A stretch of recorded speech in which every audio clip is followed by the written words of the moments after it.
All right, welcome back to this week's State of the Market by Phenom Group. I am your host, Seth Golden, and we're going to jump right into things on this very important inflation day as we have the CPI reading, the Consumer Price Index, that everybody's been so concerned about over the last 2 weeks. And you could make the argument that the market has been threatening all-time highs, but couldn't quite break through and make all-time highs, even with advanced decline lines hitting all-time highs on the S&P 500 and in the NYSE, but we kept getting close, couldn't make it over it. And so again, you can make the argument that investors weren't quite enamored with the data that has come out recently for whatever reason, and they were more concerned about the possibility of runaway inflation. So until we got today's consumer price index reading, we just couldn't make all-time highs. But we did today. We did. With that being said, let's jump into it, folks. And we like to kick off every SOTM, every state of the market with some, deep thoughts, even discipline phrasings and what have you about just being an investor, being a trader. So the first ones that you see here, you can know everything there is to know about markets, technicals, fundamentals, and still be a poor investor trader. Why? Most, not some, but most market participants have a below average EQ, emotional quotient. The market is mind over matter. You've got to find a way to drown out the noise to be able to distinguish between what is information and what is noise. You have to learn how to take drawdowns. You have to learn how to take a profit. But there's a lot of emotional intelligence that is involved with being a good, seasoned, growing, ever-growing investor and trader. And a lot of it, so much of it, does depend on your emotional intelligence, being able to ride the waves, ride the roller coaster that is the market. This one from Benjamin Graham: at heart, uncertainty and investing are synonyms. When we invest capital, when we're trading capital, there's an element of hope there. That hope is, synonymous with uncertainty. And, even when we look at this famous quote from Benjamin Graham, it lends itself very well to what I just mentioned above regarding your emotional intelligence as an investor or trader. It's all tied in. It's all connected. So here's some wisdom of words, or something like that. This is from Bill O'Neill. 90% of the people in the stock market, professionals and amateurs alike, simply haven't done enough homework. And this quote reminds me of a quote from Warren Buffett. Warren Buffett was once asked in an interview, your process, your strategy works so well. Like, why don't more people do what you do, Mr. Buffett? And his answer was pretty straightforward and common sense thinking. Most investors, most traders don't want to get rich slow. Because a lot of what Warren Buffett does is dedicated long-term investing. It doesn't happen quick. He's not looking for, Verizon to gain 40% in a month, 2 months, a year, 2 years. His recent purchase of Verizon shares may be something he's holding on for the next 3 to 5 years. But again, most investors just, they don't want to do homework. They just want to buy stock and see it go up. And that's not always the way it works. It does take a certain amount of due diligence.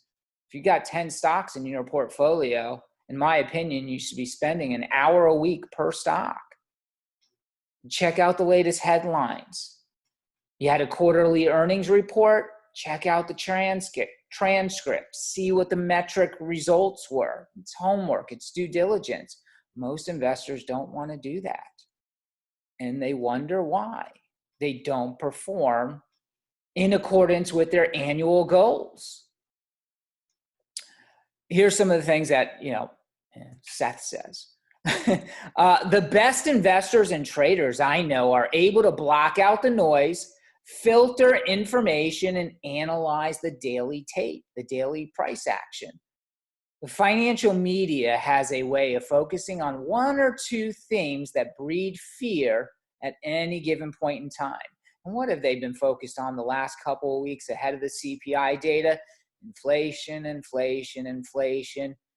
Hard to fill jobs, hard to fill jobs, hard to fill jobs. Those are the two themes the last couple of weeks, predicated on the former non-farm payroll report that came out, missed estimates, but still grew jobs almost 560,000 for the month of May. But the expectation is like 1 million. So those are the two themes right now: hard to find employees, hard to fill jobs, and inflation, inflation, inflation. That's what the media does. You got to be able to filter out the noise and focus on the facts, analyze the tape, block out the noise.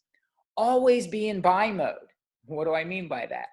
They're not making any more S&P 500.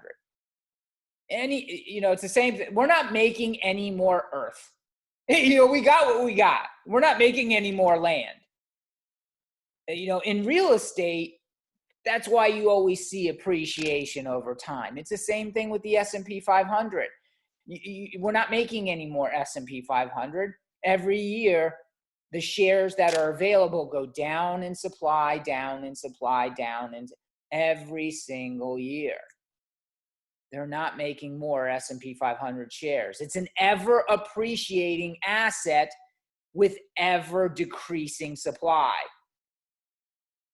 Always be in buy mode. Stop looking for reasons to sell the S&P 500 and start looking for reasons to buy it. You can know everything there is to know about the market, folks. The technicals, the fundamentals. If you don't, fill in some of these holes here,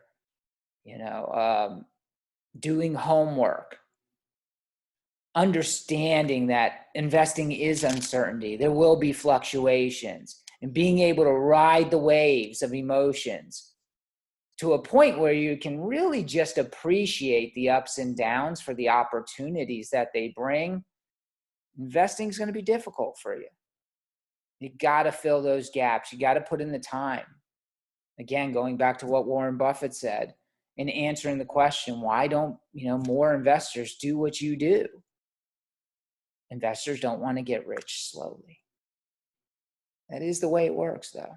All right, this chart right here basically, highlights what I mentioned at the top of our state of the market, which is we keep getting close to the all-time high and getting pushed back. You get this narrowing wedge pattern here. Kaylee Cox of Ally Invest says, the S&P 500 is being such a tease. Yesterday was the 10th straight day that the S&P closed within 1% of a record high, with no record high being achieved. I'm paraphrasing. That's the longest streak since October 2018. It's also the 6th longest streak since October 1995. 1995. Remember some of the dates as we travel through this week's SOTM, folks? Remember some of the dates and some of these individual statistics that I'm mentioning. Here's another chart of pretty much the same thing from April 30th to yesterday from Bespoke Investment Group. Here's the more recent time frame where we're getting close, and we just can't kind of make it over the hump into new all-time highs until today, of course, 42.49 on the S&P. Like, come on, can we get that round number, or can we just do 42.50 and call it a day? Over the last 12 trading days, the spread between the S&P 500's intraday high and low has been just 1.65%, which ranks as narrower than any other period since July 2019. So it's not just that we can't make new highs and we're trading within 1% of new highs. It's the trading ranges. The intraday trading ranges have been so minute. It's crazy. More recently, the upside has been especially capped. Ever since the start of June, the S&P 500 has made multiple attempts to take out its May 7th record high, but each time it's failed. In just the last 4 trading days, the S&P 500 will have traded within 0.15% of its all-time high from early May, but each time failed again until today. And here's a chart, looking at these kind of streaks where you've had narrow trading ranges and you're just shy of the record high. The chart above are the streaks where the intraday high came within 0.25% of an all-time high, but we didn't quite make it. Going down a little bit here, talking about it. So you got these really tight, narrow trading ranges. We're within 1% of an all-time high. It's the summer doldrums, right? Volumes are just like falling off a cliff here all of a sudden. I shouldn't say all of a sudden. It's to be expected. I mean, that's the summer doldrums. But there's also the colloquialism that most of us have become acquainted with as experienced traders and investors, which is don't short a dull market. We're not going anywhere, but that doesn't mean go short. There's no indications of a breakdown. There's more indications of a breakout, as I referenced the advanced decline lines hitting record highs, over this same time period that's in question, the last couple of weeks of trading. This chart here from LPL Financial, don't short a dull market. In the interim, the next 2 weeks when, your returns after long streaks, that's subjective in and of itself. So let's kind of define that. Taking things a step, if we're going back to May 7th, that was the all-time high, and carrying that forward here, long streaks without a new high, yet within 1% of a new high. 2 weeks later, it's 50-50 what the market's going to do. As always, when we look at these studies, the further out in time that we go, as long as the market has been in a bullish uptrend, the data gets better. The percent positive rate is 62.5%. Again, returns after long streaks without a new high, yet within 1% of a new high of all time. 1 month later, average returns 1%. Again, going out further in time, the probabilities of a rising market are higher at 75%. The average return is a little better at 1.4%. 6 months later, and the numbers get better as well. Average returns are 2.8%, still with a 75% positive return rate. All right, take things a little further. The S&P 500 has closed within 0.15% of an all-time high without closing at an all-time high for 3 straight days until today. So going back the previous 3 trading sessions. In the history of the S&P 500, that has actually only happened one other time, 1964. When that happened back then, stocks were flat 3 months later then, and only 2.6% gain 6 months later. We're sample size of 1. That doesn't give you much to go on. But it does stress kind of the uniqueness of this trading range recently. Another chart, and we've shared this chart with you before, new highs cluster. And people always reference, well, I don't want to buy at the highs. I don't want to buy at the highs. The reality is, no, you do. You do. History says, yes, you do. And that's what, these, boxes are indicating. We're in secular bull markets and, we get a lot of new highs. So there's no guarantee that today's high of 42.49 won't be met with 4,300 tomorrow, next week, or 4,400 next month. Yes, you do want to buy at all-time highs. The data supports it. New highs cluster. As of today, that makes 27 new highs in 2021. Prior to today, of course, and here's the data, not counting today's new all-time high, 26 new highs over the first 5 months of the year is the most for any year during the first 5 months since 32 new highs in 1998. Remember, I said, log these dates that I'm announcing through the SOTM. The former, remember we mentioned 1995, and now we're saying 1998. Things are looking a lot like that in the various data and quantitative data that we're looking at. Speaking of another piece of quantitative data we've talked about in the past is this study here from Steve Depp. We've now, as of today, gone 8 straight months of making new all-time highs in consecutive months.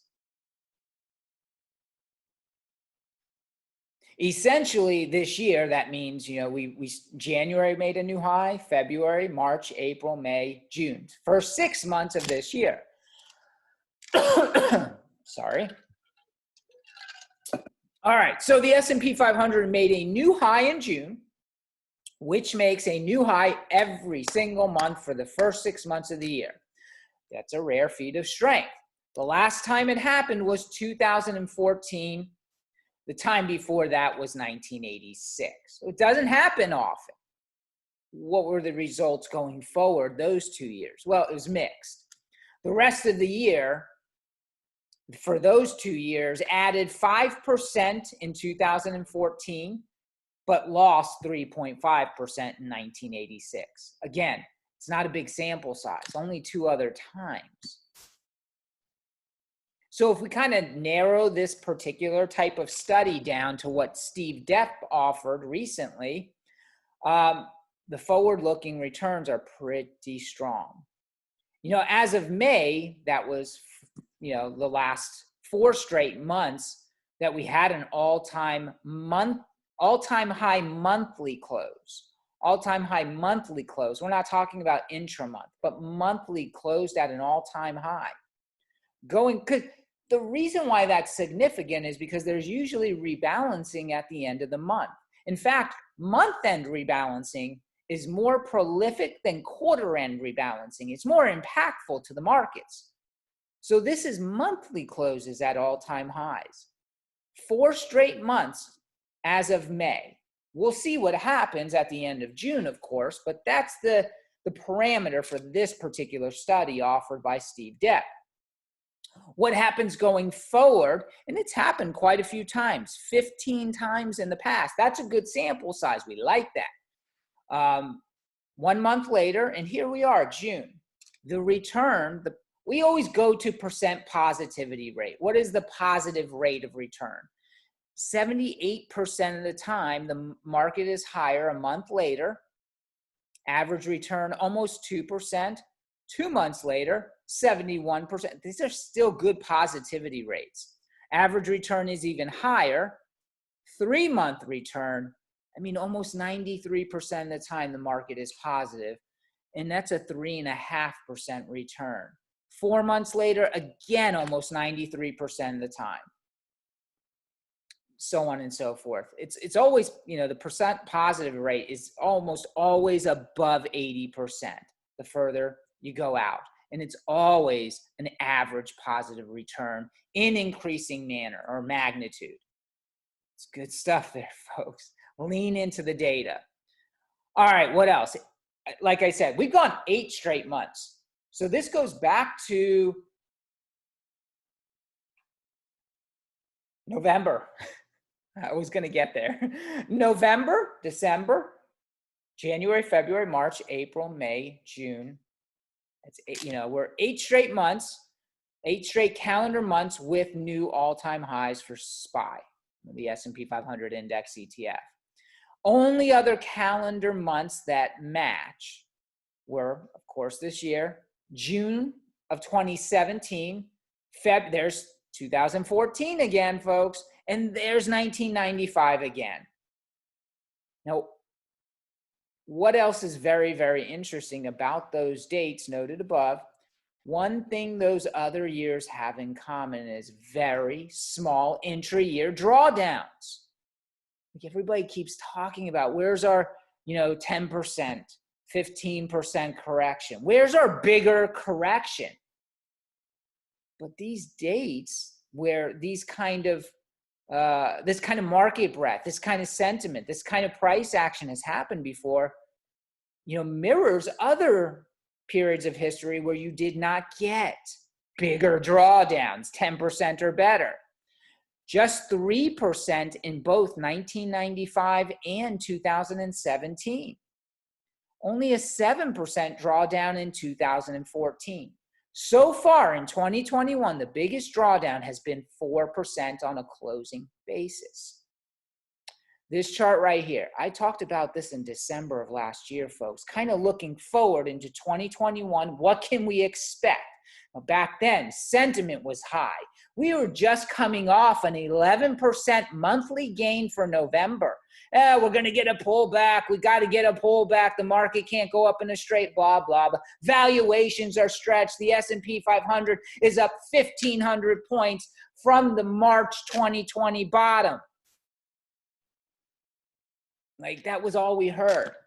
Look at the AAII survey, the bullish percent. Look at the investor intelligence survey. The bullish reading there. Sentiment is too frothy. Folks, when you get clusters of sentiment that are that high, it's usually telling you there's more gains ahead. It's not telling you to be contrarian. This chart right here, again, was in this video that I did back in December, kind of projecting, forecasting for 2021. The longest streaks within 3% of an all-time high, meaning we didn't get more than a 3% drawdown from an all-time high. Look at when this went. This is 311 days. Basically, after the election in 2016, it ran through all of 2017 without a 3% correction or greater into early 2018. We don't have to get big drawdowns. It really depends on what the sentiment and what the breadth of the market is. So with the statements and dates above, recall what I had been suggesting about the potential for very modest drawdowns in 2021, all the way back in December of 2020. If you don't remember, as I said in the weekly research report, folks, here's something to jog your memory. Watch the video. So far, we got more than a 3% drawdown, but 4%, like, are you going to hold me accountable for a 1% miss so far? And don't get me wrong, we could still get a bigger drawdown. My point is we need a catalyst. Sentiment readings being frothy, the price action just continuing to go up. Breadth is supporting that, though. When you have those kind of dynamics, you need a catalyst. Maybe it's going to be the Fed. I don't know. But the market does not have to have a bigger correction, is the point I'm making. Summer doldrums, volumes, I mentioned that before. And this chart basically is a seasonal chart that validates, don't worry if the market is going up on light volume. It does that in general. The market takes the stairs up and the elevator down. That's another colloquialism, which happens to be a truism of markets because it's tied to emotions. People get scared, they sell. It's an emotional trigger. They can do that a lot quicker than what happens on the buying front. The buying is a process. It takes more consideration. It happens slower. But again, we're in this June to August summer doldrums period. The zero line separates higher volume versus lower volume, and the shaded area tells you we're spending more time, below the zero line there during the summer months. And then in September, things kind of get kicked into gear once again. And the volume, we spend more time above the zero line. That's for the NYSE. It's the same thing for the NASDAQ. Spend a lot more time below the zero line until we get into mid-September. Things kick into gear, carries through the fourth quarter into the end of the year with higher volumes. Here's another chart, more specifically looking at Memorial Day to Labor Day and thinking of the seasonality, which is another way of quantifying, market history. Since 1990, the S&P 500 has risen an average of 0.9% between Memorial Day and Labor Day. Again, that's since 1990, so 30 years or so. But that compares to an average of 3.6% for the months before Memorial Day and 4.2% for the months after Labor Day. Like the whole sell in May, go away actually is about a 6-month time period, which coincides with the summer doldrums. The slope here before Memorial Day is a lot steeper than the slope through Memorial Day.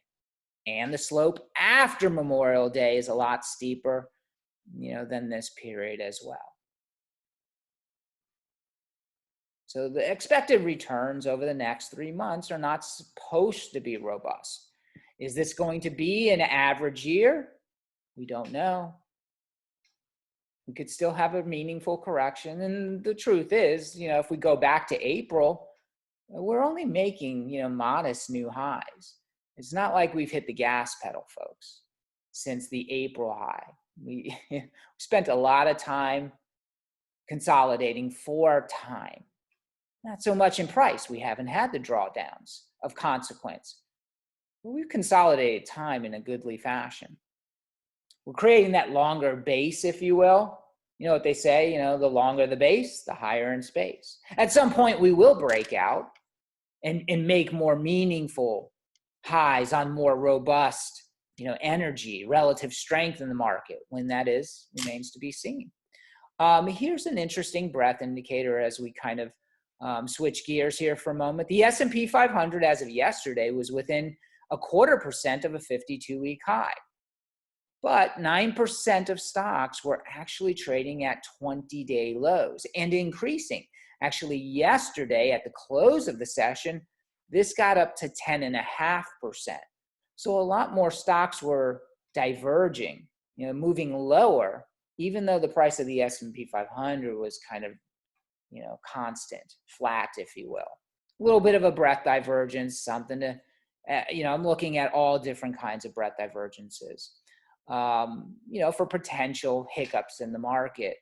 This comes to me from Andrew Thrasher of Thrasher Analytics. One of the things within this chart, though, to take note of, on June 10th, the S&P 500 was just a few points off of its 52-week high, but 10.5% of stocks were trading at 20-day lows. Since 1996, again, we're going back to the 90s, this happened 29 times, and the S&P 500 was actually lower 64% of the time 12 days later. However, 2017 again, remember the market didn't have more than a 3% drawdown in 2017. 2017 and late 2019 were really the only outlier periods that were able to buck this internal weakness.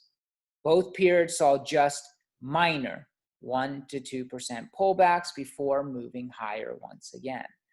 The dates. This was a study we talked about actually a few weeks ago, maybe a month ago. As of today, just about a month ago. Here's the date on this study. Remember when the tick, had that dramatic reading?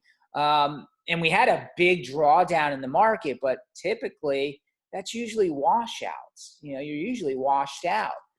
From that point, going forward, when you've had tick readings like this, these very low tick readings, it's usually a washout in the market. And 1 month later, look at the average return. Look at the positivity rate. That's the most important thing. How, the positivity rate. Average returns, 4.7% would be fantastic. But, it could be negative as well. And in reality, coming into today, with this breath signal, if you will, or this historic quantitative data, the market was actually down 0.3% almost 1 month later, because, technically we got one more day to go.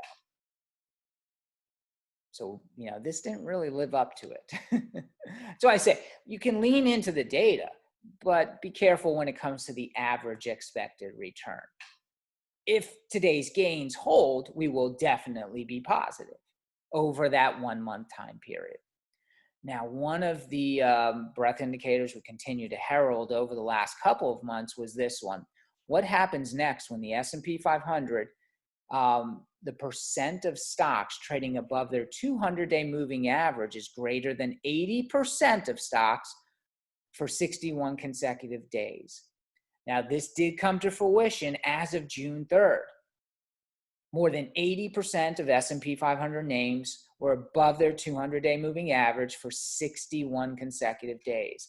That is a lot of green, and that is a lot of positive percent returns going forward. This is the first time in history, though, that this has actually happened twice in the same calendar year. Happened in February, this breath signal fired, and as of June 3rd. These are the other points in history where it happened. Again, where it takes us back to the 90s, the mid-90s. This is popular. It's been making the rounds lately. Morgan Stanley's market timing indicator, and it looks nefarious, right? And to me, it looks ominous to many market participants. They don't like seeing stuff with peaks and then plunges. Peaks, plunges. And we're at a peak again. This doesn't look too skeptical, but, this is what people focus on. This is what I call chart porn. Again, down here, peaks, plunges, peaks, plunges, so on and so forth. However, and again, this is their combined market timing indicator is in line with its all-time high. For Morgan Stanley, combined market timing indicator, which has been in sell territory since March. Now imagine if you sold in March of this year. Just hit a new all-time high of 1.19, surpassing the previous record high seen in June 27. Like anytime you talk about 2007, of course, what comes next? Great financial crisis. The only time equities have risen after this full house sell signal was in 2017. There's that date again. According to Morgan Stanley, in the 6 months post the full house sell signal, the MSCI Europe has fallen on average 6%. So the signals are actually, the dates of the signals, 1990, 1992, it happened twice. In 2017, over here, and it wasn't bad. You didn't have like some kind of bear market or massive drawdown, but it also fired in 2000 right here, and in 2007 right here. And those were bad. My point is, a total of 5 signals previously, yet 3 of them were not bad. It's kind of a toss-up. That's why I say this is chart porn. Most people won't take the time to actually look at what happened during these particular circumstances in history. With respect to 2017, here's what Morgan Stanley says. In 2017, we remain constructive despite sell signal, given strong EPS growth. Is that happening today? Absolutely. An early cycle environment. I believe that's happening right now. EU inflows are absolutely happening right now, and low sentiment and a rise in mergers and acquisition. We don't have low sentiment, I'll give them that. We do have mergers and acquisitions. Like we got 4 of the 5, that are happening today, just like in 2017. This chart right here is the value line geometric index. It's a proxy. The value line geometric index performs like the average stock. It's just, the average stock in the market. It is now up 33.9% from the 2007 highs. It is now up 33.9%. It's almost 14 years ago. One way to look at this average stock price chart, here, by way of the value line geometric index is to suggest the average stock has expressed a pretty crappy return. Like if you haven't been in the mega caps, if you haven't been in the growth names, you probably underperform the market. Another perspective on this chart is to suggest that 33.9% is in no way, shape, or form over a 14-year period, bubble conditions. Like, come on, that's the average stock. So, you know, when people talk about bubbles and no, I'm not going to buy at all-time highs, look at valuations and stuff like, you got to have deeper perspective. Here's something that folks, November 24th, I talked about, remember, 3,600, there's no way we can go up. What I said back then, because that was the noise on CNBC, that was the noise on Twitter, that was the noise on StockTwits, that was the noise on Bloomberg. And they, you know, people will list a variety of reasons of why they didn't want to buy then. If you can't pull the trigger on stocks here, it may be because you're focused on the next 3%, when the better approach is to focus on the next 30%.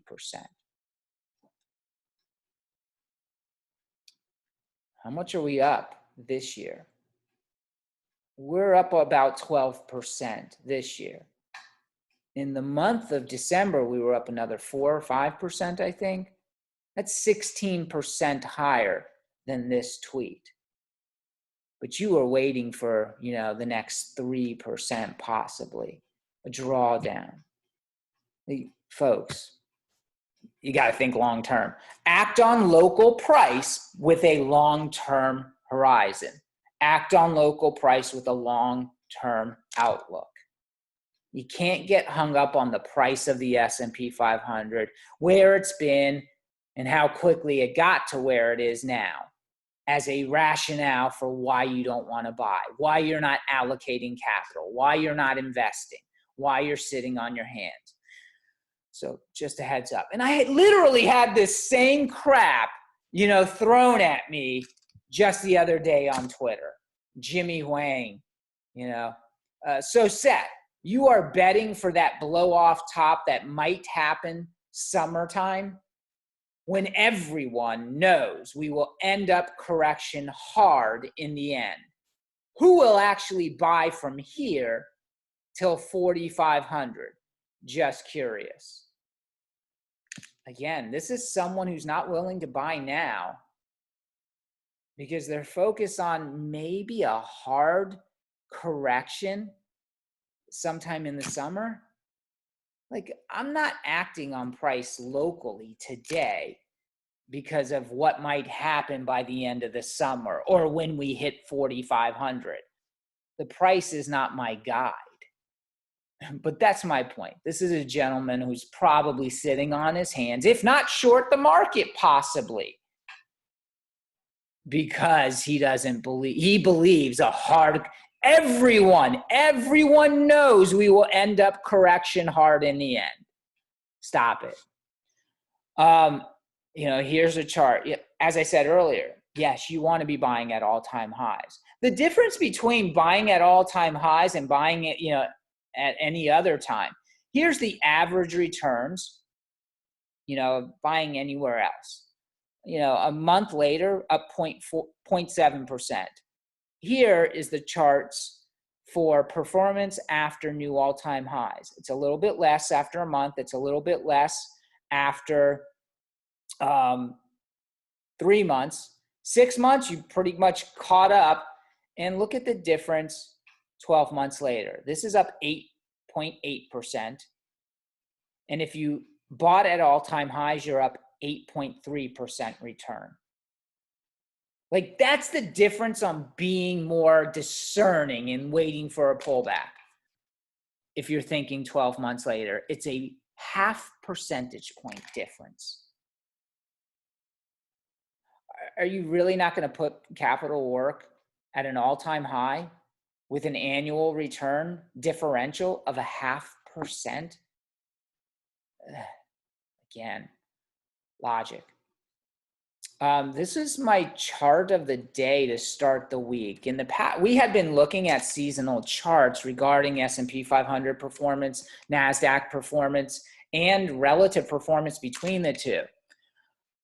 And we saw that July is typically strong returns for both S&P 500 and the NASDAQ. But the NASDAQ tends to outperform the S&P 500 in July, going all the way back to 2002, 20 years. What I found, though, is if we only go back to 2008, the financial crisis, right? If we go only back to that, 100% of the time, the NASDAQ or the Qs have been higher in July, going back to 2008. Yeah, that's a big sample. I mean, it's 14 years. You can't shrug away that. 100%, look at the return, up 4.2% on average. That was my chart of the day, like on yesterday or something. It actually got picked up by the chart report on June 8th. For those of you who don't read the chart, it's a good, you should read this every day. It's got really good charts. It's got good quotes. It's got good tweets, like top tweets of the day and things like that. It just so happened that I made when I tweeted this out, it became the chart report's chart of the day. So again, man alive, 100%. This is quantitative data you want to pay attention to. Typically June, it's a toss-up going back to 2008. 50-50 shot, but the average return is actually down. It's not down a lot. It's 0.1%. But man alive, do things get better in July. So heads up, incoming, folks. We've also been talking about the percent of NASDAQ stocks above the 50-day moving average and having to get to 50% at least, right? Because it's struggled for a while. But as of last week, it got above 50%, 52%. And as of this week, it's kept climbing. Look how high it is now. As of yesterday, it got up to almost 63% of NASDAQ stocks are trading above their 50-day moving average. So breadth in the NASDAQ continues to improve into this week. It's like 3 straight weeks of really strong improvement here in the NASDAQ. Our chart of the week from last week's weekly research report is this one right here. It's the yield curve, the Treasury yield curve, the spread between the 10-year yield and the 2-year yield. Why? Because look, it keeps coming down to this resistance level, which is basically 140 basis points spread between the 10-year and 2-year. The more time support is pressed, it tends to break down. Again, this is from our report, folks, on Sunday, our weekly research report that goes out to Phenom Group members only. Market participants go fishing for answers. And we got the answers. We usually do have the answers. That's what you come here for, right? So here's that chart. This is the key. The more time support is pressed, it tends to break down. It's the same thing with resistance to the upside. The more time you press resistance at the upside, eventually you're going to break through, break through that ceiling. So what has happened? And the same thing for the 10-year yield. It keeps coming down to this support level. Eventually, it's got to bust through. The more times you come down, it's telling you, that there's more impetus to the downside there on the 10-year Treasury yield. And what happened as of yesterday's close, we broke through. We broke through. The 10-year yield, that was 150, 152. Yesterday, we closed below 150 on the 10-year yield. We closed 134 basis point spread between the 10-year and the 2-year, the Treasury yield. That's lower than where we were at this little trough here in March, early March. Was this indicating, something about CPI? Was this telling investors, people were buying bonds. Bond prices go up, the yields go down. It has that inverse relationship.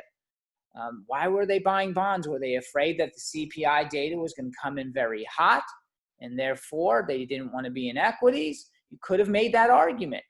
Obviously, today's price action in equities tells you something different, especially when bond yields are continuing to go down. We get the 10-year yield today lower than where it was yesterday. And that's after the CPI data came out and was hotter than expected. Thinking of, risk on, risk off, here's the S&P 500 chart relative to the TLT bond ETF. It's kind of was saying the same thing. Bonds were getting bought.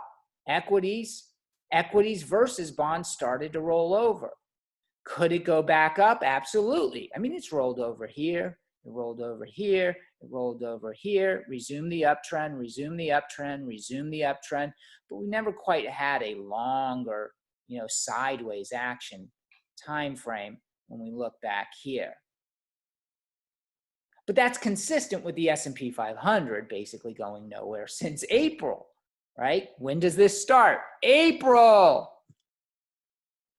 So we'll see. We are still seeing treasuries get bought today. Yields are going down. Price of bonds are going up, but so is the S&P 500.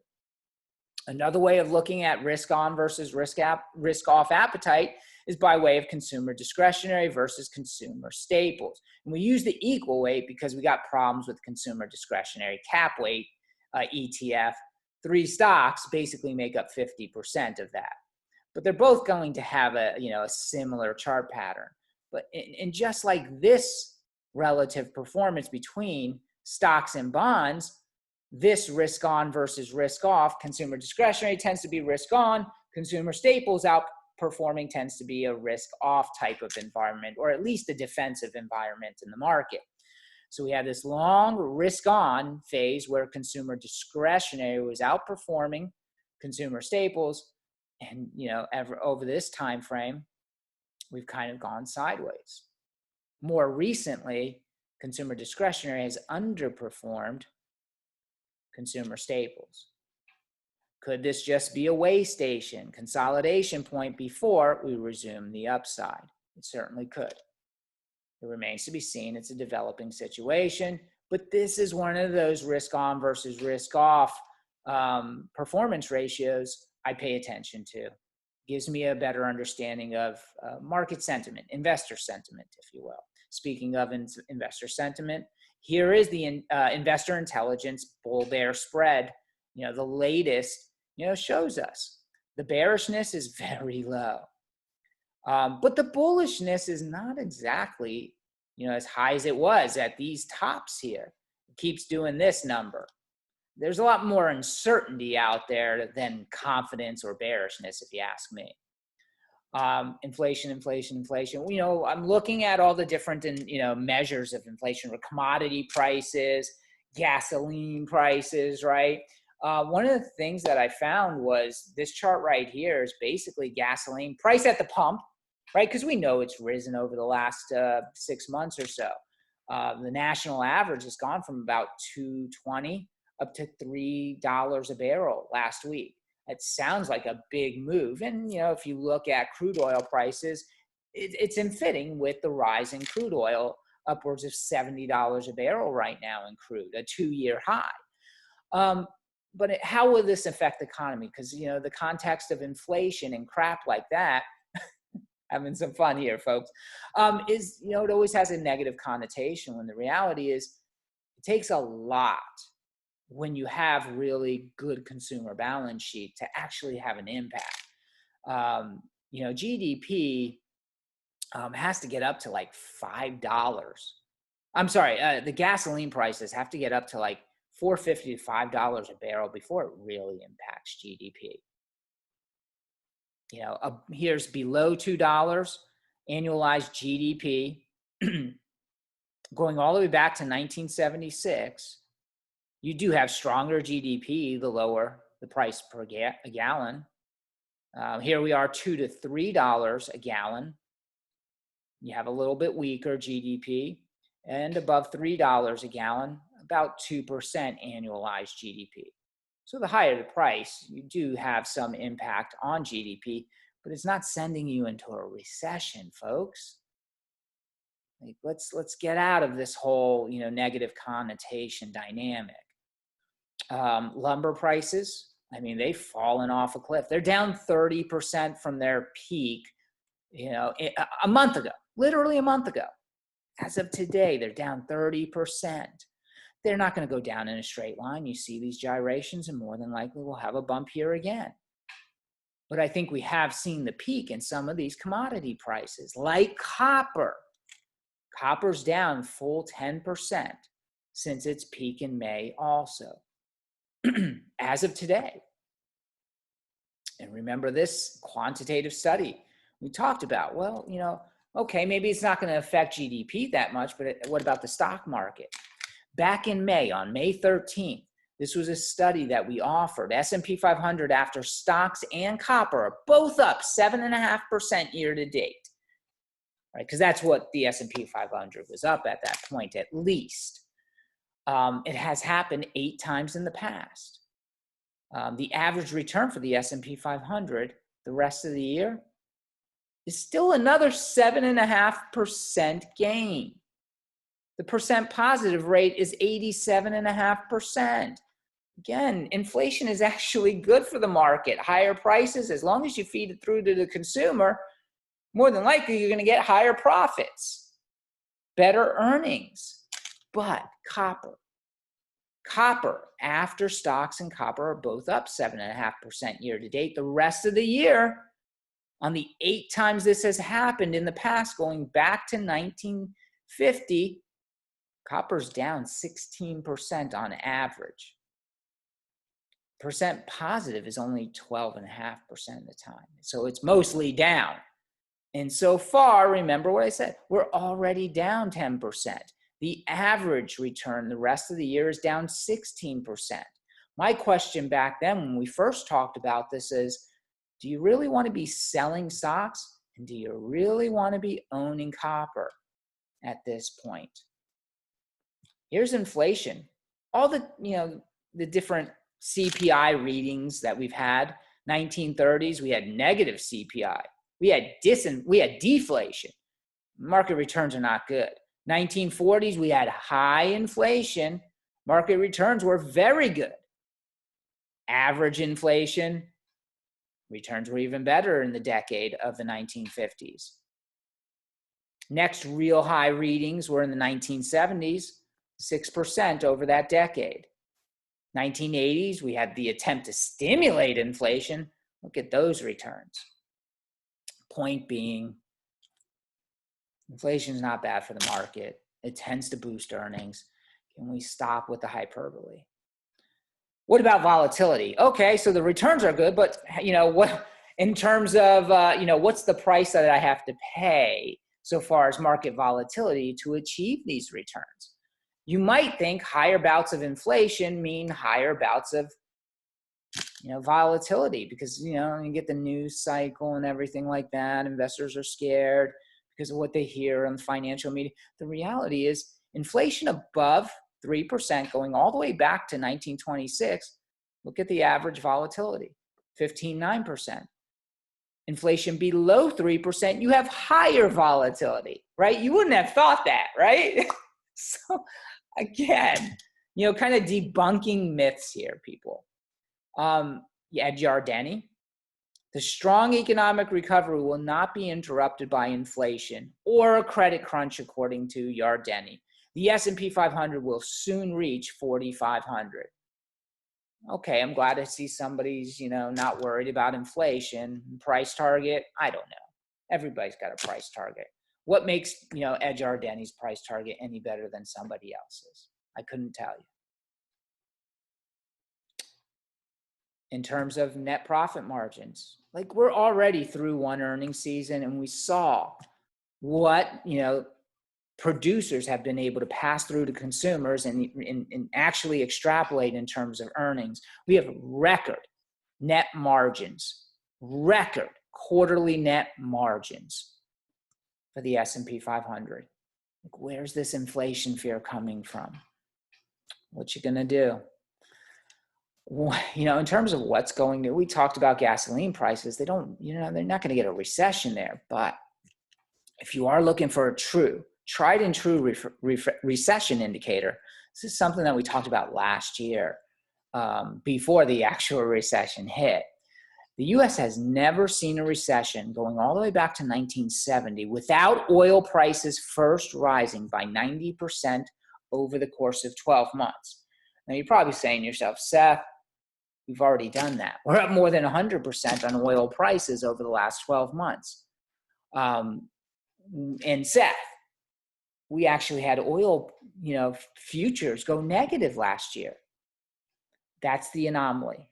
So this is the first ever anomaly to this historic quantitative data regarding what you can use as an actual indicator for gauging if a recession is more probable or less probable. Last year's, that was the one anomaly. Of course, it took a pandemic, collision there to happen. So what I would say is, yes, we have seen price per barrel rise more than 100%, but it's coming off of a negative anomalistic price per barrel last year. So you're still in the same, in my opinion, you're still in the normalization process of prices. Remember, the price per barrel in 2019 for oil was in the 70s. So really the problem was that 2020, anomaly that was inserted between 2019 and 2021. No, I'm not trying to make excuses here, folks. That's a lot. I mean, I think we can agree it's rational and logic to understand it through that lens.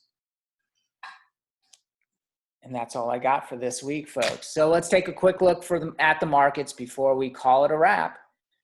And we're close to the highs of the day. S&P 500, new all-time high, 42.42. Tomorrow's Friday. Some weekly options expiration. What I would say is, folks, Breath says that the market can still travel higher, can still achieve 4,300, or even Phenom Group's price target. Our 12-month price target is 43.25. That's where we came into the year at, and we're almost there now. That being said, everybody be safe. Have a great end of the trading week. We'll see you next time here on the State of the Market.